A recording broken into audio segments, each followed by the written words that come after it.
Now I go to the second special case of prospective covariance rank dependent utility that we will consider, the model called Neo-Additive Utility.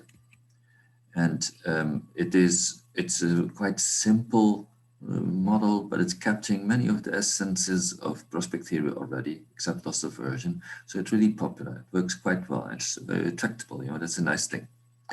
I start with expected utility, and all the outcomes here are assumed to have strictly positive probability. Here is the expected utility formula. Of course, outcome is probability 0, we can always drop, so we can always assume this. Now, the neo-additive model is a variation where we give extra weight to the best and the worst outcomes. So it becomes a convex combination of the best outcome, the utility of it, the worst outcome utility, and then the expected utility of the prospect, of the lottery. So here's the general formula. So sigma times the utility of minimum, tau times utility of maximum, and then here the rest weight goes to expected, a convex combination of the three. And here sigma is then an index that's bringing extra pessimism, because that's, if you pay more attention to the minimum outcome, you become more pessimist.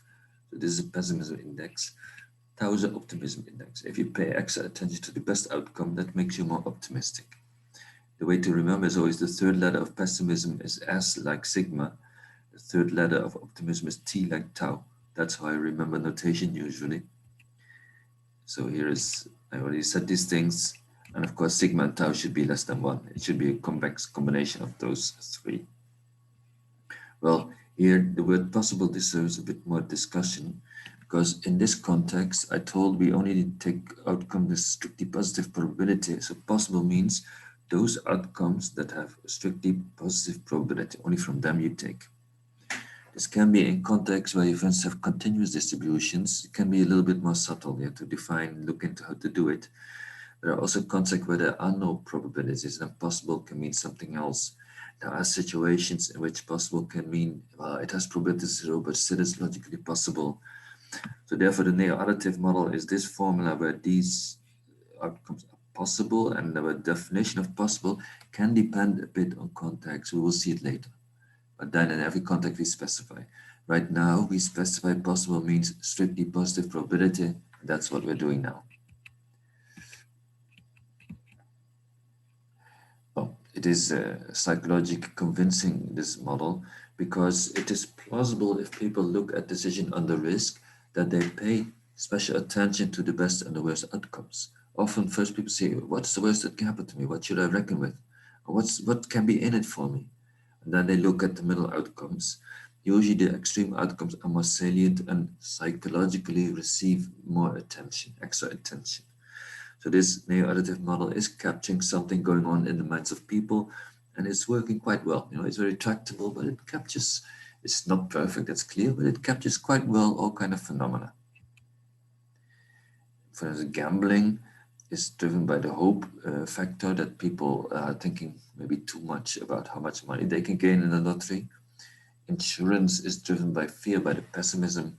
People are thinking maybe too much, sometimes you conjecture, are thinking about the worst that can happen to them. So in that sense, neo-additive contributes to the coexistence of gambling and insurance. Neo-additive is really useful when we study ambiguity, meaning unknown probabilities. In such contexts where we don't know the probabilities, then often people use subjective probabilities, but then they use the extra factor sigma, extra attention for the worst outcome, to reckon with the possibility that the probability distribution can be worse than they thought. And then the tau for the extra tau weight for the positive probability, for the best outcome. That is because maybe the probabilities can be better than we thought. So the uncertainty of probability is then captured by those two parameters. That's why it's often used in ambiguity. But then in this course, we don't have time to treat it, so I will not say more about it. We will only do risk. Common values, plausible values. Sigma, the extra attention for the worst thing that can happen, the worst case scenario, is 0.2. And tau, how much is in it for you, 0.1. These are plausible values, and we'll do a bit of calculation with it. Let's look at an example to calculate, to get some feeling for what's going on. Imagine you have a risky option available, there it is. we have a save option available, and the save option gives you 16 for sure. Then we're gonna do square root utility, then which will be preferred. And I ask you first, I give you in a moment time to calculate. First on the expected utility, which is preferred. And then on the Neo-Additive Utility with those two sigma with sigma and tau, which is preferred. Now you should pause the video and do the calculation by yourself. And when you're done, get back and then listen to the solution, because in the next slide, I'm going to present the solution and I'm going to continue with it now. So first we do expected utility calculations, and that is easy to see, they are equivalent. Both of them have expected utility 4 and different. Here 64 has a utility 8 for more than 4. 0 has utility 0 for less than 4. So anyway, they are equivalent on the expected utility. Now, a nice thing is, if you look at this without calculation and try to predict already what the neo-additive model, you can see it without calculation, in fact. I'll tell you how you can see. Because, well, under expected utility, if you compare risky with safe, under expected utility, the pro of risky exactly balances, again, this offsets the con. They are equally big. Now, if neo-additive comes in, neo-additive gives more extra weight to the con than to the pro. So if at first they exactly offset each other, but then more extra weight is given to the con than to the pro, the cons becomes more heavy. It becomes decisive. So indeed, on the neo-additive, that way you can really see that on the neo-additive, risky is no more liked. On the neo-additive, safe will be liked more. Let us still do the calculation. You did a moment ago, I assume. And you see that risky neo-additive is 3.6, safe neo-additive scores 4. You know, where the safe one, the best and the worst and expected, they're all the same. Just remains 4. But with the risky, you see the bad outcome 0 is overweighted more than the good outcome 8. So we end up lower, we end up below 4. So that's how the model works in one example. Neo-additive utility can accommodate the Allais paradox.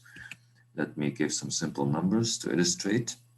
Let's assume that the utility is like this: 0 at 0, 1 at 40 million, and 10 million is already capturing 80% of the value of 40 million. It has already utility 0.8. Now with these numbers, and if we then assume expected utility, we'd have two indifferences. You know, under expected utility, this is, but they always have here all 0.8 and here also they are indifferent. Now, with that as a starting point, already without calculating, we can see with neo-additive which is preferred. Just qualitatively, we don't have to do calculation for it. First, let's do it for the lower situation. Under expected utility, we have a difference. Now, neo-additive, the lowest outcome gets overweighted, but the lowest outcome is the same for both. So it gets overweighted the same for both, and it doesn't change how you compare the two. Okay, and then the upper outcome gets overweighted also a bit. But here, the upper outcome for right is 40 million. The upper outcome for left is 10 million. So overweighting 40 million brings more extra than overweighting 10 million. So that way you can see that on the neo-additive, now the right option must be preferred to the left. Pessimism doesn't change anything. The optimism brings a shift of value to the favor of the right option. Next, we look at the opposite situation. Here, under expected utility, we have indifference.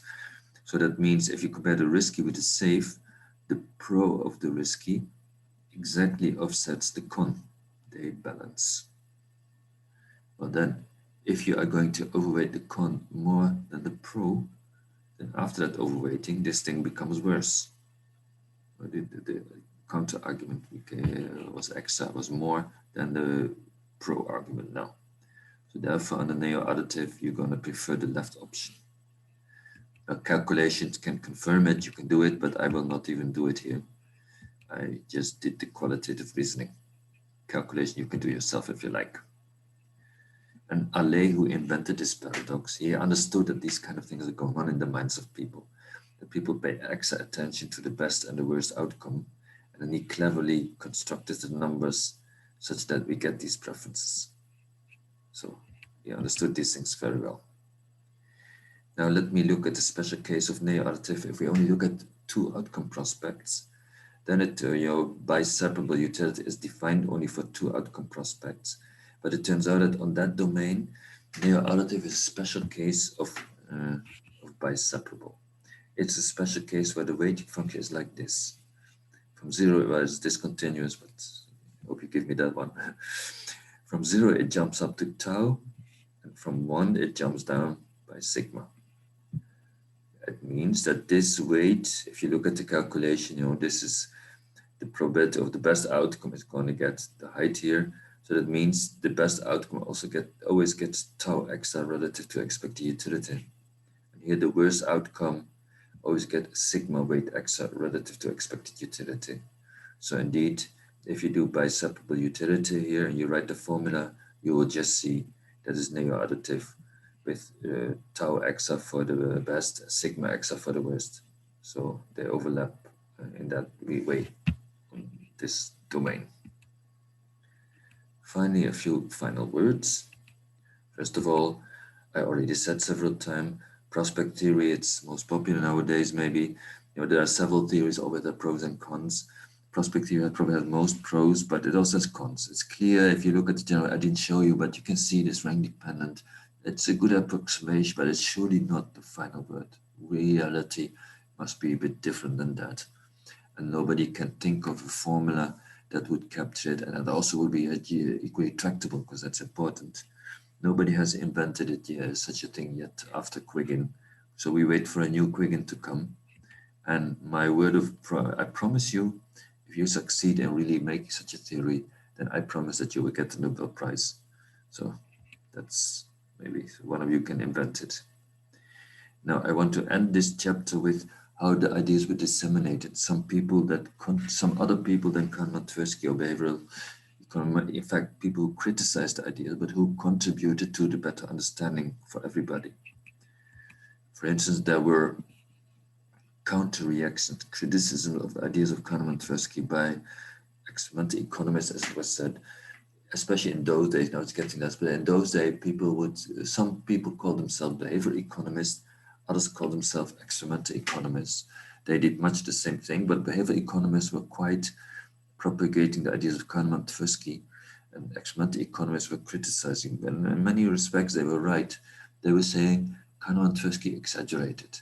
People are not so irrational. Often people are quite right. If you do a good experiment, real incentives, everything explained well, these irrationalities are less strong than these people are claiming.